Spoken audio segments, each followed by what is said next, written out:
Bismillahirrahmanirrahim. Nama saya Andini, saya dari kampus Tia Mujahidin Toli-Toli, Prodi Ekonomi Pembangunan, mata kuliah aplikasi komputer dan dosen pengampu M. Ilham Jaya Purnama SEMM. Baik, di sini saya akan memaparkan materi tentang gambaran umum komputer, komponen komputer dan fungsinya, juga tentang Microsoft Office. Baik, pertama-tama saya akan menjelaskan tentang gambaran umum komputer. Komputer adalah suatu perangkat keras yang sangat berkaitan dengan teknologi, yang dimana di dalam komputer tersebut terdapat beberapa komponen pendukung agar komputer bekerja sebagaimana mestinya. Nah, sudah kita ketahui sendiri bahwa hampir setiap pekerjaan memerlukan komputer, karena komputer sangat membantu kita dalam melakukan pekerjaan kita sehari-hari. Misalnya seperti membantu kita membuat tugas kuliah seperti membuat makalah, membuat surat, dan membuat skripsi, juga membuat laporan-laporan lainnya. Yang kedua, saya akan menjelaskan tentang komponen komputer dan fungsinya. Yang pertama yaitu tentang perangkat keras atau hardware, yakni bagian komputer yang bentuk fisiknya itu dapat dilihat secara langsung serta mampu disentuh. Yang meliputi yang pertama ada keyboard, mouse, dan touchpad. Pertama ada keyboard. Keyboard juga berfungsi untuk memasukkan angka, huruf, dan juga simbol. Keyboard juga mempunyai peranan penting dalam pekerjaan sehari-hari.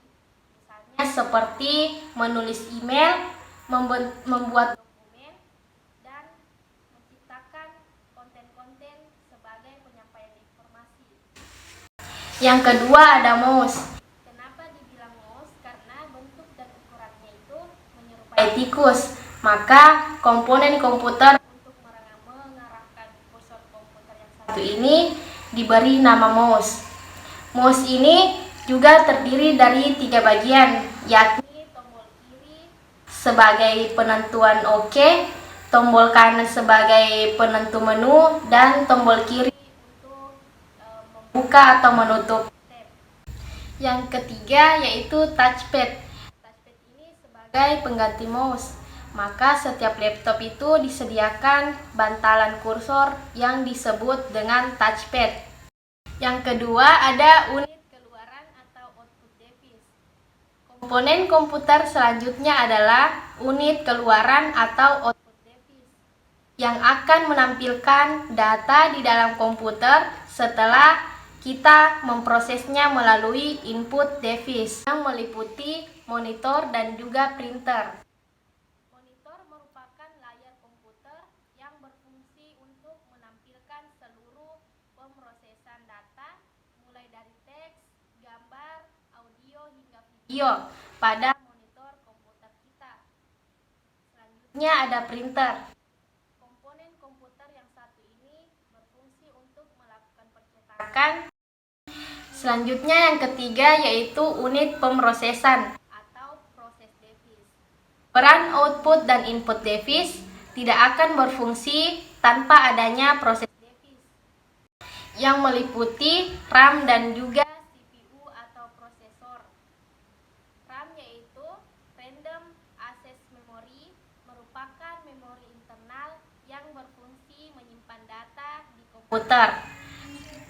Sedangkan CPU atau prosesor yaitu merupakan pusat pada perangkat komputer dalam menerima, mengelola, dan menjalankan tugas ketika kita sedang menggunakan komputer dalam pemenuh aktivitas pekerjaan.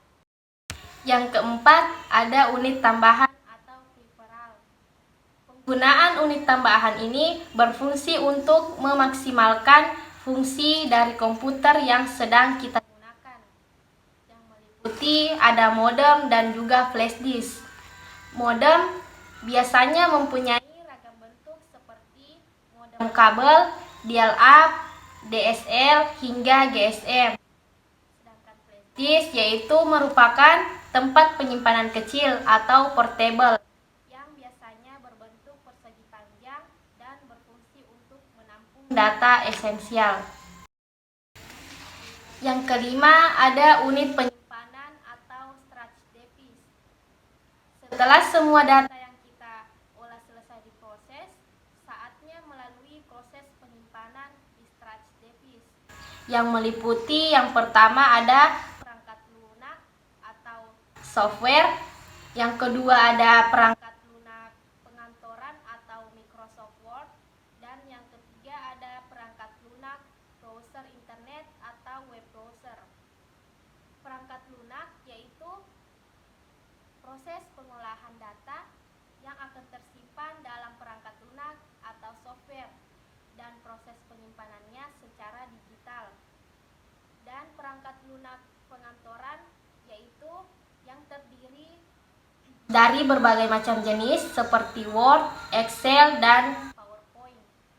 Dan yang ketiga ada perangkat lunak browser internet. Web browser ini menjadi portal untuk mengakses internet.